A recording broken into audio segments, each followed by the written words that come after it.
নমস্কার, আপনারা দেখছেন তুহিনার হেলদি রান্না। আজ আমি নিয়ে এসেছি সম্পূর্ণ একটা নতুন রেসিপি। আজ আমি সম্পূর্ণ একটা হেলদি জলখাবারের রেসিপি নিয়ে এসেছি। এতে একদমই আমি সামান্য পরিমাণে তেল ব্যবহার করেছি। সবার প্রথমে আমি একটা বোল নিয়ে নিয়েছি, তাতে দিয়ে দিলাম 1.5 কাপের মতো সুজি আর দিয়ে দিলাম 1/2 কাপ টক দই। এবার আমি এতে অল্প অল্প পরিমাণে জল দিয়ে এটাকে সুন্দর করে মাখিয়ে নেব। দই, সুজি আর জল দিয়ে এটাকে খুব সুন্দর করে মাখিয়ে নিতে হবে। আর খুব ভালো করে এটা মাখিয়ে নেবার পর এটাকে কিছুক্ষণ আমি চাপা দিয়ে রেখে দেব। যেহেতু এটাতে সুজি দেওয়া আছে তাই একটু চাপা দিয়ে রেখে দিতে হবে, কারণ সুজি একটু ফুলে যায়। বেশ কিছুক্ষণ চাপা দিয়ে রাখার পর আমি চাপাটা খুলে নিলাম আর এতে কয়েকটা জিনিস আমি এখন মিশিয়ে নেব। সবার প্রথমে আমি এতে দিয়ে দিলাম গ্রেট করা গাজর, তারপরে দিয়ে দিলাম একদম ছোট ছোট কুচি করে কাটা টমেটো, কাঁচা লঙ্কা, ক্যাপসিকাম কুচি আর পেঁয়াজ কুচি। এখন সমস্ত সবজিগুলোকে আমি ওই সুজির সঙ্গে খুব ভালো করে মেখে নেব। তবে তার আগে আমি এতে দিয়ে দেবো পরিমাণ মতো হলুদ গুঁড়ো, একটু চাট মশলা, পরিমাণ মতো নুন আর 1 চামচের মতো চিনি আর অল্প একটুখানি লঙ্কা গুঁড়ো, আর দিয়ে দিলাম একটুখানি বেকিং সোডা আর ওই ম্যাগির ম্যাজিক মশলা। এবার সমস্ত উপকরণগুলোতে একটু একটু করে জল দিয়ে আরও ভালো করে আমি এগুলোকে মাখিয়ে নেব। খুব ভালো করে এগুলোকে মাখিয়ে নিতে হবে, কারণ কোনো জায়গায় যেন মশলা দলা পাকিয়ে না থাকে।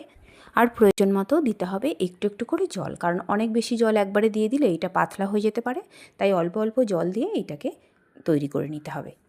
তবে এই ব্যাটারটা একটু ঘন ঘন হবে, আর খুব বেশি পাতলা হলে কিন্তু এটা ভালো হবে না।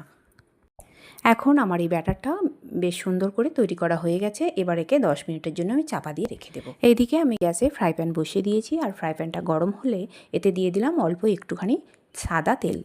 এবার তেলটাকে সমস্ত ফ্রাই প্যানে ভালো করে ছড়িয়ে দিলাম, আর তেলটা গরম হলে 1 চামচ করে ব্যাটার নিয়ে আমি এর ঠিক মাঝখানে দিয়ে দেবো, আর এটাকে বেশ গোল আকার করে নেবার চেষ্টা করব। তবে এইগুলো খুব বড় করব না, একটু মিডিয়াম সাইজের আমি এইগুলোকে তৈরি করব। এবার কিছুক্ষণের জন্য অপেক্ষা করব মিডিয়াম ফ্লেমে, আর কিছুক্ষণ অপেক্ষা করার পর ওপরটা যখন একটু শুকনো শুকনো হয়ে যাবে তখন এটাকে আমি উল্টে দেব। এটা খুব সহজেই ফ্রাই প্যান থেকে উঠে আসবে, আর আমি এটাকে খুন্তি দিয়ে উল্টে দেব। এবারে উল্টে পাল্টে বেশ ভালো করে আমি এটাকে ভেজে নেব। চেষ্টা করব যতটা সম্ভব তেল কম ব্যবহার করা যায়। আমি সেই রকমই একদমই অল্প পরিমাণে এখানে তেল ব্যবহার করেছি। এখন আমি এই উল্টে পাল্টে এইটাকে ভালো করে ভেজে নেব। এখন এটা খুব ভালো করে ভাজা হয়ে গেছে। এবারে আমি এটাকে তুলে রাখবো একটা প্লেটের ওপর।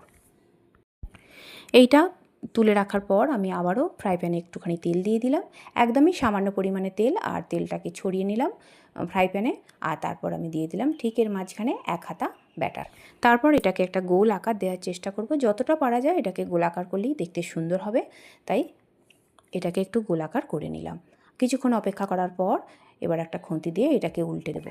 সকালবেলা যেদিন একটু হাতে সময় কম থাকে সেদিন যদি এই ধরনের রেসিপিগুলো তৈরি করা যায় ভীষণই ঝটপট হয়ে যাবে, আর এইগুলো খেতেও কিন্তু অত্যন্ত সুস্বাদু।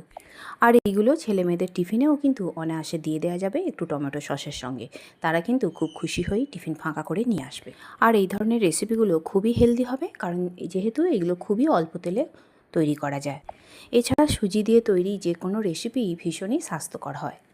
এদিকে আমি আরও 1 চামচ সুজির ব্যাটার দিয়ে দিলাম, আর কিছুক্ষণ অপেক্ষা করে উল্টে পাল্টে এটাকেও আর বন্ধুরা, আমার রান্না যদি ভালো লেগে থাকে আর যদি নতুন নতুন ঘরোয়া অথচ সুস্বাদু রান্নার রেসিপি পেতে চান তাহলে আমার চ্যানেলটিকে সাবস্ক্রাইব করুন আর পাশে থাকা ঘন্টাটি বাজিয়ে দিন, আর লাইক শেয়ার কমেন্ট করতে কিন্তু একদম ভুলবেন না।